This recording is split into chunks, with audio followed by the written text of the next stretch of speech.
Today we're going to talk about Walt Disney World's Caribbean Beach Resort and the pirate-themed rooms that they have there. Stay tuned.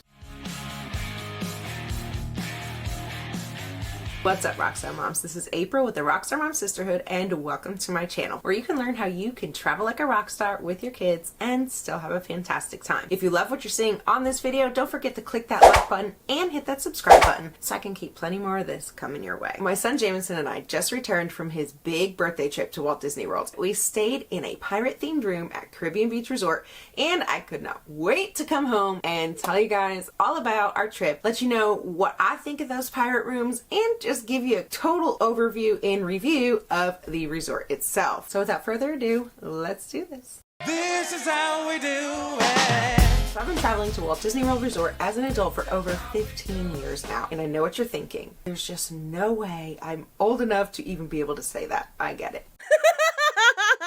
Anyway, in all my years, I had never stayed at the Caribbean Beach Resort, and there's a good reason for it. I had heard so many rumors that it just wasn't one of the top-notch moderate resorts. It was just kind of off the beaten path, and there was a lot of construction going on, and it really interrupted the magic. I don't know. It never sounded good. But as I was looking over my options for booking this trip, I kept coming across the Caribbean Beach Resort, or we're going to call it CBR for short, and finally I was like, you know what? I think I'm going to give it a shot. If it sucks, then I can tell everybody that it sucks. But if it's great, then I can kind of give everybody my perspective, and hopefully I'll be pleasantly surprised. Before I start getting into the nitty-gritty, I want to go over a couple of key points that are super important to your stay at CBR. First and foremost, everybody talks about how sprawling the resort is, and I do agree. It is a big resort. However, I didn't find it as overwhelming as other people have said. Part of this might be just because I love walking on a Walt Disney World trip. I wear my sneakers. I'm not going in with any kind of idea that I'm not going to be doing a lot of walking. I'm actually looking forward to getting the exercise so I can work off all those extra Dole Whips, so I really don't mind. However, I did not find it to be nearly as overwhelming as some of the other resorts that I'd stayed at, including Art of Animation. The Little Mermaid rooms I felt were a lot more inconvenient than the pirate rooms at CBR. Another fact to know is that CBR is on the Skyliner route, and this is a huge deal, especially for you toddler moms who have strollers. So I've said it in my previous videos, and I'll say it again. If you are a toddler mom or a mom who has a stroller, whether it's a baby or an older child who just, isn't gonna hack it for the whole day. If you have a stroller and you can't afford to or don't want to spend the money to stay on a monorail resort, the next best option is a Skyliner resort, because you can just walk right on with that stroller and walk right off. Do keep that in mind, because it is a lot more convenient than staying at a resort where it's all buses. It's also important to keep in mind that CBR is the main hub of the Skyliner. Now, this is a great thing for many reasons. First and foremost, when you're going to either Hollywood Studios or to Epcot, you're not going to need to transfer at another station. That is huge, because you're going to wait on the line to just get on the Skyliner itself, and you don't want to have to wait on another line just to get on your transfer Skyliner. I just want to get on once and be done with it. The last thing that I want you to keep in mind is that every building in the resort is only 2 stories high, which sounds like a great thing until you realize that that means there's no elevators. So if you have a stroller, or if you have mobility issues, even more importantly, you're gonna definitely want to request a room on the first floor. I did that, and I can't even tell you how much more convenient that was. I can't imagine having to lug that stroller up and down the stairs every time we wanted to go somewhere. Okay, so time to get into it. When you arrive at Caribbean Beach Resort, you're going to walk into the old Port Royale building, which serves as your main lobby. So you're going to have your front desk there, who you can go to for check-in if you did not do online check-in, or if you have any questions about your check-in. And you can also go there for any questions that you have as far as amenities or anything that you need throughout your stay. You also have Centertown Market, which is your quick service dining location, and Calypso Trading Post, which serves as your gift shop, which, by the way, is a really awesome gift shop. One of the things that I loved upon arrival was I looked up and it was just absolutely beautiful. These huge high ceilings, these gorgeous fans, these beautiful curtains kind of just flowing. It's a beautiful resort. And then I breathed in and the smell was absolutely amazing. It just smelled like coconut tanning lotion. And at first I was like, well, maybe somebody smells like that, but nope. It smelled like that every time I went there. So they're piping in smells, and I know I've said it before and I'll say it again. Disney kills the game because they realize that not only is a memory, but a taste is a memory and a smell is a memory. And that smell totally worked on me because I wish I could just bottle it up or put it into a candle and bring it home and just smell it all the time. And just a pro tip, Disney is starting to get busier and busier. So what I did was I did online check-in weeks in advance, figuring that that might ensure that our room would be ready by 3 p.m., which was the time that I assumed we would arrive on the Magical Express. But the room was not ready yet. So what I usually do is pack our swimsuits and a comfy change of clothes into our carry-on, so that way I can go ahead and check in the rest of our luggage with Bell Services, who will hold on to that while you go off and enjoy the amenities like the pool or go on a tour of the resort, whatever you want to do while you're waiting for that text that says your room is ready. And a second pro tip, especially if you're traveling with a toddler and a stroller and a lot of different nonsense, definitely bring some cash with you so you have money for tips so you can take care of Bell Services. But you can also, once you get that text message, head over to your room, get settled in, call over to Bell Services, ask them if they can bring that over to you, and they will definitely take care of that for you. It is a huge help, especially if you're a mom traveling with your toddler and you don't feel like juggling a million things. So you've started the check-in process, you walked through the lobby, and you checked out all that has to offer. So now you're going to head out the back door of that lobby and find yourself in a treasure trove of awesomeness.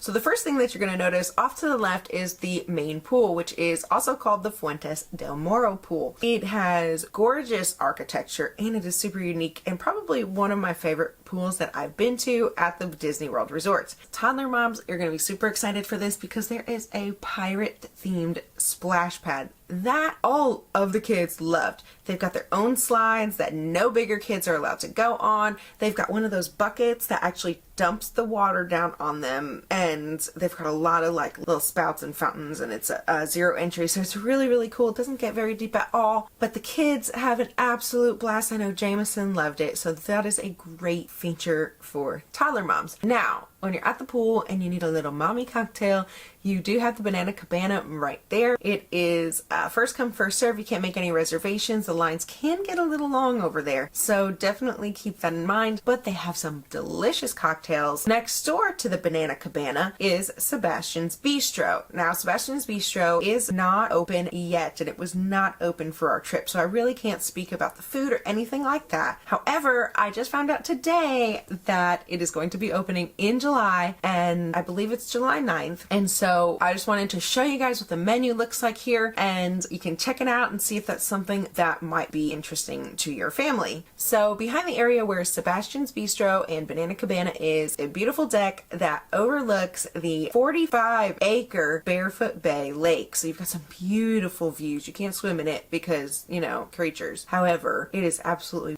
beautiful to take a look at. And as you're meandering towards where the Trinidad buildings are, if you're staying in a pirate room like I did, you're going to either have the option of going hard left, or you can meander over to where Caribbean Key is and see the beauty that is Caribbean Key. They have a playground for the kids. Well, they also have a little grassy area. They actually use that to do the movies under the stars every night. They have a lot of little huts where there's all these little chairs underneath there, so if you just want to have a relaxing moment with a book, I doubt that's going to happen, toddler moms. But if you have family with you that wants to partake in that, then you have that. Next up, let's talk about all of the villages of Caribbean Beach Resort. So we've already tackled Old Port Royale. There are no rooms in the Old Port Royale, but that is actually considered one of the villages. Right next to Old Port Royale, you have Barbados and you have Martinique. So if you choose a preferred room when you're booking, you're probably going to get booked into one of those villages. Those are going to be closest to the main amenities, closest to your dining, closest to the main pool. So you definitely can do that. That's not going to be a pirate room, but those are your preferred rooms at CBR. Next up, you have the Trinidad section. So if you're staying in a pirate room like I was, you're going to be booked in the Trinidad section. Now, a lot of people say that they did not like the location. And to be honest, I truly don't understand. I didn't find it to be that inconvenient at all. It's about an 8 to 10 minute walk from Old Port Royale, where you're going to find your main amenities and the big pool. And it's a 5-minute walk to the Skyliner. When you're booking your room, you can actually request a room room closest to transportation. So we were in building 36, which was about a 1-minute walk to the bus stop where we could catch the bus to Magic Kingdom and Animal Kingdom. So honestly, I found it to be a lot more convenient than Art of Animation, because Art of Animation doesn't have those separate bus stops. So no matter where you're going, you're going to have a longer walk from the Little Mermaid rooms. And when it comes to a toddler, I'd rather just get on the bus and sit on the bus for a little bit longer than have a longer walk. Keep in mind too that they do have the Spyglass Grill, which is not yet open, and I have no idea when that's going to open, but that's actually a secondary quick service location that they opened up to service those in the Trinidad area. So once that opens up, your convenience is like gonna skyrocket, because then you're gonna have your food, your transportation, and everything else, and you're not gonna have to walk more than 5 minutes. Walking to the Skyliner is gonna be the furthest thing, so just keep that in mind. If you're a huge Skyliner fan like I am and you want to stay as close as possible to the Skyliner, Jamaica is going to be your jam. Aruba is super close to the Riviera Resort, like right next door. That is amazing for 2 reasons. One, if you're going to Epcot, you can hop on right there and have a direct route right to Epcot. If you're going to Hollywood Studios, you're going to have to transfer, so you might just want to walk over to that main hub, or if you don't feel like walking, you can do the transfer. Either way. The other reason is you're going to be super close to the Riviera Resort, and you can utilize their dining. That is super convenient if you want to do Topolino's, get some really good food, really good quick service even, and be able to hop on the Skyliner from the Riviera Resort. Each of the villages at CBR has their own pool and their own little white sand beach. Let me tell you something really cool that I saw about the white sand beaches. In the mornings, they actually have someone out there smoothing out the sand, so it looks absolutely perfect each and every day. Super cool. Pirate rooms to be absolutely adorable. If you have a kid that is into Pirates of the Caribbean, they are going to love walking in and seeing beds made of pirate ships. Now, something to keep in mind, the beds are going to be double-sized beds instead of the queen-size beds that the rest of the rooms have. However, that to me isn't a big deal. It might be a big deal to you, so just something to keep in mind. As long as the beds are comfortable, and they are, then I'm a happy girl.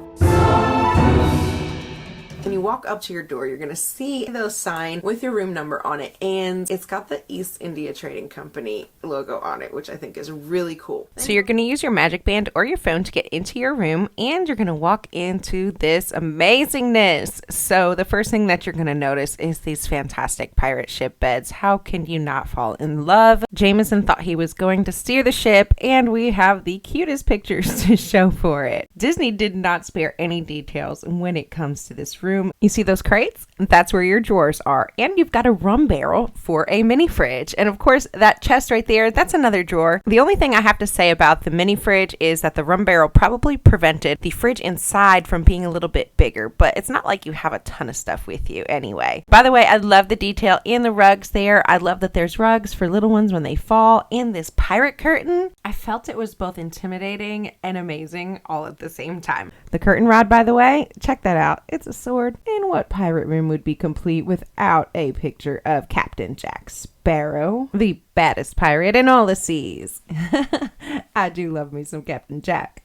Now, those bathrooms, the showers, they were perfectly fine. Nothing crazy special about them, but they did the trick, and the water pressure was great as well as the heat. The rooms were spacious, they were super well themed, and had so many really awesome details that I noticed anyway. And they were fairly convenient to all the things that I needed. So I have zero complaints about it. If anything, I'm probably just going to rave about the pirate rooms forever and ever. I also love Captain Jack Sparrow, so. Why is the rum always gone? So what I want to do is actually do a little summary, and I want to do this moving forward for all of the resorts that I stay at and give you a rating for each one of these categories and the reasons why. Let's start off with the rooms. So the pirate themed rooms, I'm going to give a 9 out of 10. And the reason for that is they were absolutely adorable. They were plenty spacious for what we needed, and it was fairly convenient to all the things that were important to me. You might be different, but that's how I feel, and I loved the attention to detail in these pirate rooms, so a 9 out of 10 for that. Next up, let's rate dining. The dining options over at Centertown Market were pretty good. I can't complain. P.S. Pro tip, they do have a really great family pizza deal for 4 people that's going to get you pizza, a salad, and breadsticks. And it's $30. So definitely take advantage of that. So for dining, I'm going to give a 7 out of 10. Now, this might go up in the future when Sebastian's Bistro is open and I can check out that food. So the dining options are wonderful. However, without a sit-down restaurant, I can't give it a higher score until that Sebastian's Bistro opens. Next up, let's talk about recreation. Recreation, I'm going to give an 8 out of 10. That's a really good score. So I love that they have movies under the stars every single night, and you can actually find the schedule when you are at Old Port Royale, and they'll tell you what movies are going to be playing and at what time, and you can find that at Castaway Cay. You also have the main pools, which are a blast. So you have the Fuentes del Moro pool, which typically has music playing, and there's lots of people over there, and they have 2 slides for the bigger kids and the adults, and the Banana Cabana is right there. So you really have a party down at that pool. And then of course there is the splash pad for the kids. That is a great amenity, and so I have to say that the recreation at the pool is a blast. And finally, one thing that a lot of people don't realize is they actually do have a couple little crafting type sessions where you can actually make a tie-dye t-shirt. It is for an additional fee, but it's really fun for the kids. So the recreation over there is a lot of fun. The next category that I'm going to give a rating for is exclusive to Disney World hotels, and it is convenience to the parks. So for convenience to the parks, I'm going to give, I want to say 7 out of 10. And the Skyliner is why it gets a 7 out of 10 instead of a 5 out of 10 or a 4 even. With the addition of the Skyliner, you are I want to say a 7-minute ride over to Hollywood Studios, which by the way is the hottest park right now. So that is amazing. And you are about a 10-minute ride over to Epcot. The bus system at CBR is a little bit clunky because you have 7 bus stops. I believe Trinidad was at the end of the bus stops for the most part while we were there. It did switch up a little bit, and I know that depends on how many people are on the bus and all that. So we never really had a super long ride to get, well, we didn't have any extra minutes, I should say, to get over to Magic Kingdom or Animal Kingdom for the most part. However, but when we were coming back, sometimes we had a longer ride around. We had to stop at a lot more stops before we actually came down to the Trinidad village. So it is a little bit clunky on the bus system, and it might take you a little bit of extra time, so just kind of plan for that. But yeah, so they do lose a couple points on the transportation for that, but honestly, I'd rather that than having to walk to the main hub and catch 1 bus. Next category is shopping, and I am going to give shopping a 9 out of 10. Calypso Trading Post is one of my favorite gift shops in a resort at Disney World. First of all, they have wine, they have beer, and they even have some liquor depending on what you want. So that little nightcap in your room, yeah, they got that. Not all of the resorts have that, so that is super amazing to have in the gift shop. They also have a lot of really convenient things. They have a lot of toiletries that you might have forgotten at home. They also have diapers, because I definitely didn't bring enough diapers for the trip, so it was nice that they had those there. And they also have a lot of amazing souvenirs. Obviously, they're going to have a lot of pirate souvenirs, and they do have a lot of Skyliner souvenirs as well, which was really cool. So I definitely give that a 9 out of 10. I loved the shopping over at CBR. And the last category is resort walkability, and I'm going to give this 6 out of 10, I guess. I don't mind walking, but it is a very large property and it could take you some time to walk around to all of the areas. Like I said before, it was about an 8 to 10 minute walk from the Trinidad section over to Old Port Royale, and it took about 20 minutes the morning that we had breakfast over at Topolino's to get over to Disney's Riviera Resort. I think that that is totally fine, but a lot of people might disagree with me. So 6 out of 10. So just to kind of summarize, CBR definitely exceeded my expectations. I hadn't set the bar too high because of some of the things that I'd heard, but in my opinion, those things are wrong. I absolutely loved our time at Caribbean Beach Resort and in the pirate rooms, and I can't wait to return. So if you're thinking about booking one of these rooms for your next trip, definitely keep all these factors in mind. And if you need some more tips on your next Disney World trip with your toddler, definitely check out these videos. I love you, Rockstar Moms, and I can't wait to see you on the next video.